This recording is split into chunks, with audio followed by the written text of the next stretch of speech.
CSIR, Indian institute of integrative medicine, IIIM, Bharat का एकीकृत औषधि संस्थान, भारत का पहला राष्ट्रीय अनुसंधान और विकास संगठन है, जिसमें है 38 उच्च स्तरीय राष्ट्रीय प्रयोगशालाएं, 39 आउटरीच सेंटर, 5 यूनिट, जिनमें है 4,600 वैज्ञानिक और 8,000 तकनीकी स्टाफ। वैज्ञानिक आविष्कारों और तकनीकों को बढ़ावा देने में CSIR की जबरदस्त भूमिका रही है। राष्ट्र जिनका सदा ऋणी रहेगा। हिमालय भारत में है, ये गर्व की बात है। वो हिमालय जो पृथ्वी के लिए कुदरत का अनमोल तोहफा है, क्योंकि इसी की तलहटी में पैदा होती हैं तरह तरह की जीवनदायिनी जड़ी बूटियां, औषधीय प्रजातियां, तेल और खनिज।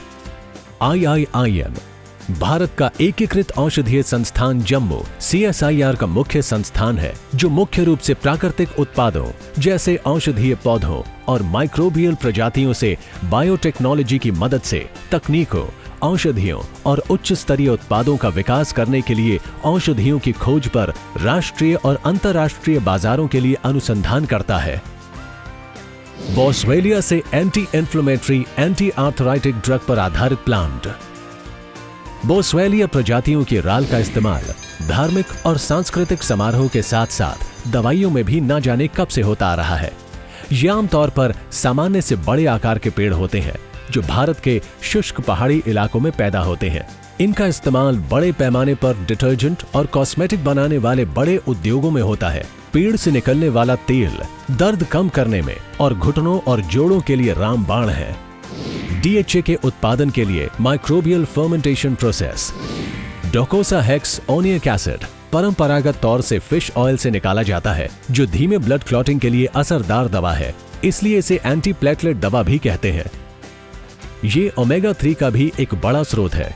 CSIR IIIM की फर्मेंटेशन तकनीक बिल्कुल नई है और लैब स्केल की सुविधाएं पायलट प्रोडक्शन के लिए अच्छी तरह से तैयार है। CSIR IIIM की कई कंसल्टेंसी प्रोजेक्ट में हिस्सेदारी है। साथ ही ये संस्थान तकनीकी स्थानांतरण में कई और कंपनियों और संस्थानों को प्रशिक्षण में मदद भी कर रहा है। नए एंटी ट्यूबरकुलर एक्टिविटी के साथ नए फॉर्मुलेशन का विकास।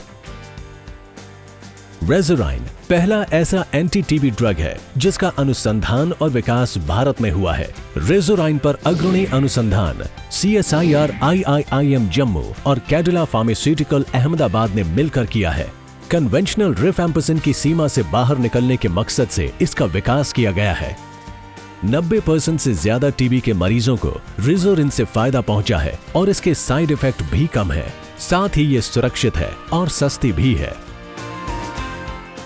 लिव-1 नई हेप्टोप्रोटेक्टिव ड्रग।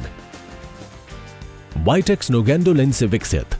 वाइटेक्स नुगेंडो का पेड़ एक ऐसी बूटी है जिसमें औषधीय गुण भी हैं और जिसके खास तेल का इस्तेमाल सारी दुनिया में महिलाओं में गोंडाल हार्मोन के इलाज में किया जाता है। ये लिवर मेटाबॉलिज्म जैसी लिवर की समस्याओं को दूर करने के लिए एक लिवर टॉनिक के तौर पर इस्तेमाल होता है। माना जाता है कि इसमें लिवर की समस्याओं को दूर करने की क्षमता है। एरोमेटिक ऑयल सुगंधित तेल एक प्रकार का तेल जिसमें किसी पौधे की खुशबू मौजूद है। ये आमतौर पर भाप का इस्तेमाल करके डिस्टिलेशन के जरिए निकाला जाता है, जिनका इस्तेमाल परफ्यूम्स, कॉस्मेटिक, जायकेदार खानों और घरेलू सफाई के सामान में होता है। लेवेंडर का तेल स्टीम डिस्टिलेशन के जरिए ज्यादातर लेवेंडर के फूलों से निकाला जाता है। लेवेंडर के फूलों में कुदरती तौर पर खुशबू होती है और इसका इस्तेमाल खुश्क इत्र के साथ साथ अरोमापैथी तेल, लोशन और साबुन बनाने में होता है। CSIR जम्मू कश्मीर आरोग्य ग्राम योजना। इस कार्यक्रम के तहत CSIR IIIM आधा एकड़ जमीन के लिए बढ़िया प्लांटिंग मटेरियल उपलब्ध कराता है। ये कार्यक्रम औषधीय और सुगंधित जड़ी बूटियों की खेती और प्रोसेसिंग के लिए किसानों, उत्पादकों और उद्योगपतियों को प्रशिक्षण देने के साथ साथ उनमें जागरूकता भी फैलाता है। विज्ञान एवं तकनीक के कैबिनेट मंत्री डॉक्टर हर्षवर्धन CSIR IIIM पधारे और उच्च स्तरीय WHO GMP प्लांट का उद्घाटन किया, जहां अंतर्राष्ट्रीय मान्यता प्राप्त GMP गाइडलाइन के तहत फाइटोफार्मास्यूटिकल ड्रग्स के आधार पर एक्सटेंशन, फॉर्मुलेशन, औषधीय पौधों की पैकेजिंग की जाती है। CSIR IIIM जम्मू की तकनीकें आदरणीय मंत्री डॉक्टर हर्षवर्धन जी की निगरानी में ग्राम समृद्धि के लिए जम्मू और कश्मीर के कई सेंटरों में अवसरों को बढ़ाने का कार्य कर रही है।